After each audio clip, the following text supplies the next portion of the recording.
ഇന്ന് നമുക്കൊരു ബ്രൗണി ഉണ്ടാക്കാം കേട്ടോ. ഈ കാണിക്കുന്നത് ഒരു ഓവനാണേ. ഓവൻ എന്ന് പറഞ്ഞാൽ ഒരു 40 വർഷത്തോളം പഴക്കമുള്ള ഒരു ഓവനാണ്. അത് പണ്ട് കേക്കൊക്കെ ഉണ്ടാക്കുന്ന ഒരു ആൻറ്റി എൻ്റെ ഉമ്മയ്ക്ക് കൊടുത്തതാണ്. അത് ഇപ്പോഴും വർക്കിംഗ് കണ്ടീഷനിലാണ് കേട്ടോ. നമ്മൾ ബ്രൗണി ഉണ്ടാക്കാൻ തുടങ്ങുകയാണ്. അതിനായിട്ട് എക്സാക്റ്റ് മെഷർമെൻ്റ് ഒക്കെ വേണമെങ്കിൽ പറഞ്ഞാൽ മതി.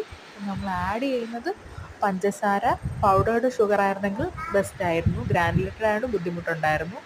നമ്മൾ ബട്ടർ ഒഴിച്ചു, ഷുഗർ ഇട്ടു, 3 മുട്ട പൊട്ടിച്ചതും കൂടെ നന്നായിട്ട് മിക്സ് ചെയ്തെടുത്ത്. ബീറ്ററൊന്നും യൂസ് ചെയ്യണമെന്നില്ല.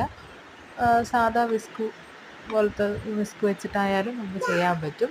നമ്മൾ 1 കപ്പ് മൈദയും എടുത്ത് വെച്ചിട്ടുണ്ട് കേട്ടോ. മൈദയും ഉപ്പും കൂടെയൊക്കെ ഇട്ടിട്ട് നന്നായിട്ട് നമ്മൾ ബീറ്റ് ചെയ്ത് അതിൽ പഞ്ചസാര അലിയുന്നിടം വരെ അത്രയും മതി. നമ്മൾ വാൽനട്ട് ബ്രൗണീസാണ് ഉണ്ടാക്കുന്നത്. അതിനായിട്ട് കുറച്ച് വാൽനട്ടും എടുത്തിട്ടുണ്ട്. നമ്മളിത് ഈ പരുവത്തിൽ മുട്ട ബീറ്റ് ചെയ്തെടുത്ത് അതിലേക്ക് നമ്മൾ ഡ്രൈ ഇൻഗ്രീഡിയൻസ് ആയിട്ടുള്ള കൊക്കോ പൗഡർ, മൈദയെല്ലാം ആഡ് ചെയ്യും കേട്ടോ.